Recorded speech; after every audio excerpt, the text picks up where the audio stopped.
What's up, guys? Welcome back to the Educated Barfly. Today we're going to be making an awesome cocktail called the Kona Swizzle by bartender Travis Brown from a little bar in North Carolina called Fox Liquor Bar. This is definitely a cocktail that took its inspiration from the Queen's Park Swizzle. Let's first get into making the drink, then we'll talk particulars. Shall we? Yeah, we shall. Okay, first thing we're going to do is 1 ounce of lime juice. Then we're going to do 3/4 of an ounce of orgeat, which is like a classic daiquiri spec pretty much. Then we're going to do 2 ounces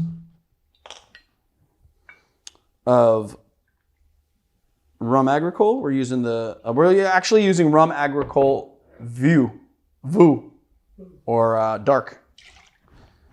Then we're going to do a couple 5. Can I say that? A couple 5s? A couple 5 crushy pantses, slappy poo. Put our little mint in there. A couple 5 mint. Then what we're going to do is just going to do a little tiny skosh, a crush of pebble ice. I like to call it crush, but it's actually pebble ice from our awesome Opal machine. I want to give it a little, I'm going to give it a little whippy shaky, like a little. And that machine is still going strong 3-4 months later or whatever. Oh yeah, it's still going strong, dude. I know, I love that thing. I wonder why people were saying it was breaking down. Ours hasn't, not a whisper of anything. Nothing negative to say about that machine. Love it. All right, then we're just gonna pour it, what they call a dirty dump in the bar industry, into our glass. And then we're gonna get a little more pebble, and then we're gonna do, true to its name, a 1/2 ounce of Mr. Black Coffee Liqueur. Just gonna float that on top. And then we're gonna do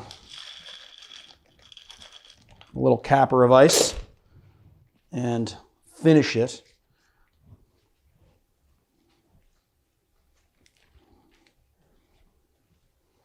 I like to do a nice kind of, that's actually really, these are not the bushiest of mints, I gotta say.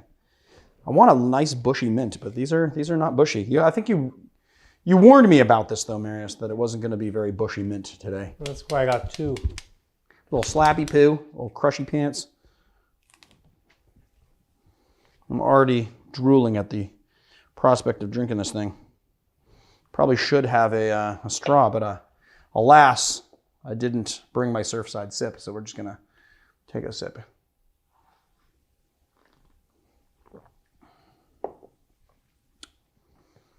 Oh yeah, that's good. Oh yeah.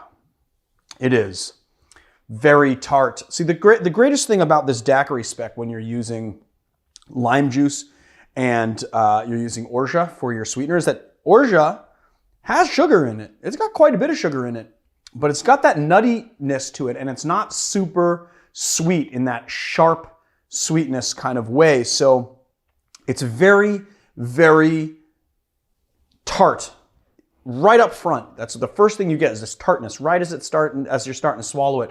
But then you get that nuttiness. You get the coffee notes from the coffee liqueur, and then honestly, like I kind of like doing this without a straw because it's forcing my nose to get right up in that mint.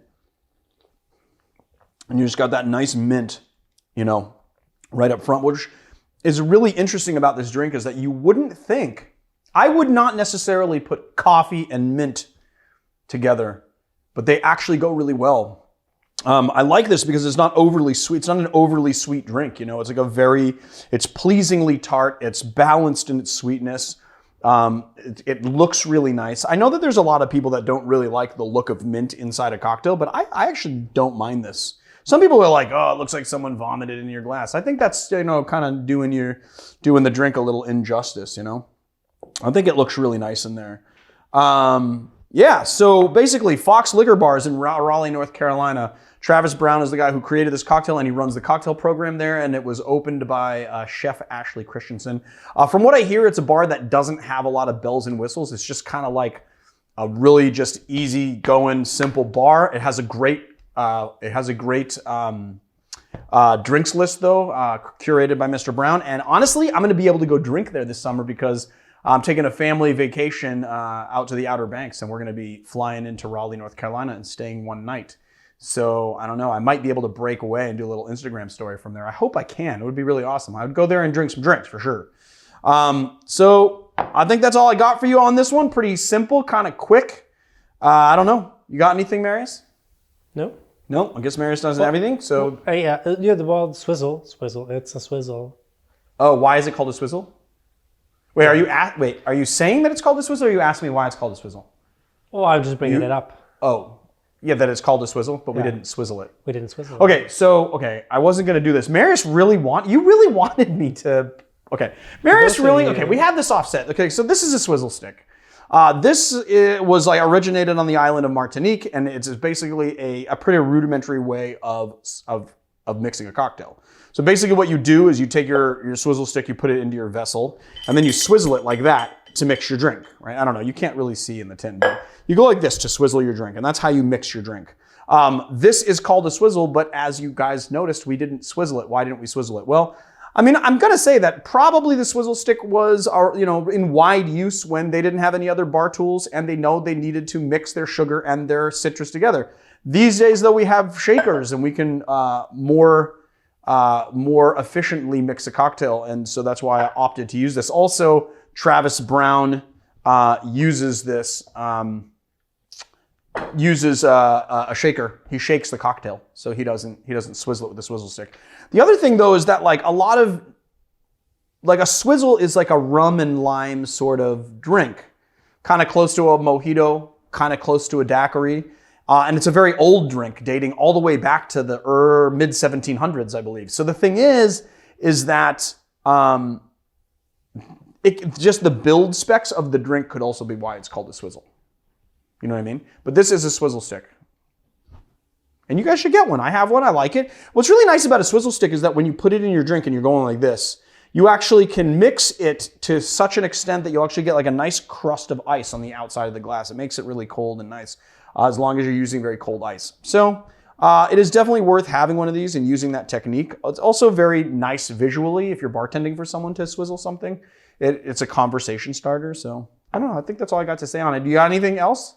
We actually do have an episode where we mention the swizzle. Yeah, and I was going to say, I was just in Kenya and visiting the Maasai people, and they use a large swizzle stick to make their porridge, that like blood milk mixture thing. But how? Like, is it thin like this, or is it like thick? It's like thicker, thicker. Yeah, but like it's thicker. But do they do this with it?